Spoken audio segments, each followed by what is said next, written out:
अपने विवादित बयानों के चलते सुर्खियों में रहने वाले ब्राजील के राष्ट्रपति जेर बोल्सोनारो ने अमेरिका में हुए चुनावों को लेकर बड़ा बयान दे डाला है। बोल्सोनारो ने अमेरिकी राष्ट्रपति चुनाव को लेकर मौजूदा राष्ट्रपति डोनाल्ड ट्रंप के सुर में सुर मिलाया है। ब्राजील के राष्ट्रपति बोल्सोनारो का कहना है कि वे बाइडेन की जीत को मान्यता नहीं दे सकते। उन्होंने कहा कि चुनाव में बड़े पैमाने पर धांधली हुई है और उनके पास इसके सबूत भी हैं। गौरतलब है कि बाइडेन को अभी तक उन्होंने जीत की बधाई भी नहीं दी है। बोल्सोनारो ने कहा वे अमेरिकी चुनाव में जो बाइडेन की जीत को मान्यता देने से पहले थोड़ा इंतजार करेंगे। वह स्थानीय निकाय के लिए हुए चुनाव में मतदान करने के बाद संवाददाताओं से बातचीत कर रहे थे। इस दौरान उन्होंने चुनाव में गड़बड़ी संबंधी अमेरिकी राष्ट्रपति डोनाल्ड ट्रंप के आरोपों को दोहराया।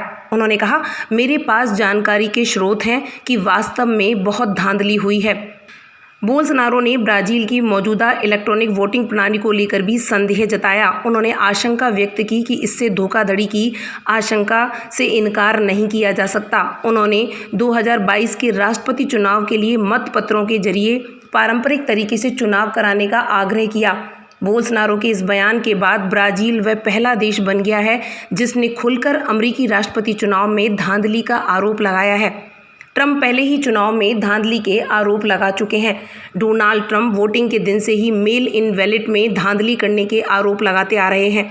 उनकी टीम ने दावा किया है कि जो बाइडेन की डेमोक्रेटिक पार्टी के अधिकारियों ने कम से कम 6 राज्यों में मेल इन बैलेट को लेकर धांधली की है।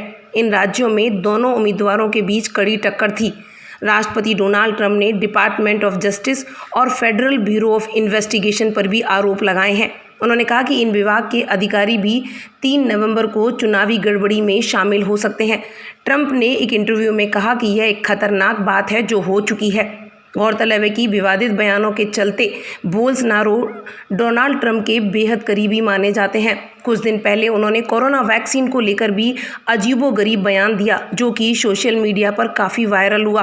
उन्होंने कहा ब्राज़ील को वैक्सीन की ज़रूरत नहीं है, जबकि कोरोना वायरस ब्राज़ील में अपना पूरा कहर ढा चुका है। एक बयान में बोल्सोनारो ने कहा, मैं आपसे कह रहा हूँ, मैं इसे नहीं लेने वाला हूँ, यही मेरा हक है। बोल्सोनारो यह भी कह चुके हैं कि मास्क की कोई ज़रूरत नहीं है। उन्होंने कहा इस संबंध में बेहद कम साक्ष्य हैं कि मास्क कोरोना वायरस संक्रमण को रोकने में प्रभावी है। गौरतलब है कि बोल्सोनारो कोरोना कहर के बीच भी लोगों के बीच बिना मास्क के काफ़ी बार नजर आए, जबकि वे कोरोना से संक्रमित हो चुके हैं।